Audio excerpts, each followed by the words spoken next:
શહેર પોલીસને ખૂબ ખૂબ અભિનંદન આપ્યા છે અને સૌ ગણપતિ ભક્તોએ તમારો આભાર બી માન્યો છે।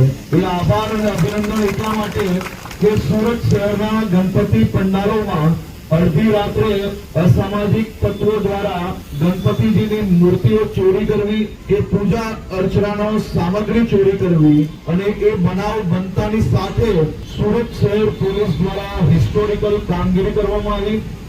કલાકોમાં આ ચોરોને તો પકડ્યા, પરંતુ એ દ્રશ્ય સૌ ગણપતિ ભક્તો જીવનભર યાદ રાખે તે રીતે શહેર પોલીસના ઉચ્ચ અધિકારીઓ પોતે જઈને ગણપતિજીની મૂર્તિઓ હોય કે પછી પૂજાની સામગ્રી હોય, આસ્થા જોડે ફરી ત્યાં મંડપ પર જઈને એ સુપ્રત કરવાનું જે કાર્ય ગણતરીના કલાકોમાં આપ સૌ દ્વારા જે કરવામાં આવ્યો છે તે ખૂબ ખૂબ અભિનંદનના પાત્ર છે।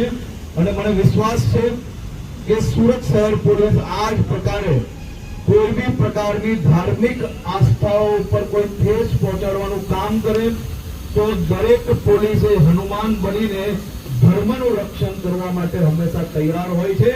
એવા સુરત શહેર પોલીસ કમિશનર શ્રી અનુપમસિંહ ગેહલોતજી અને એમની આખી ટીમને હું ખૂબ ખૂબ અભિનંદન આપું છું। આભાર।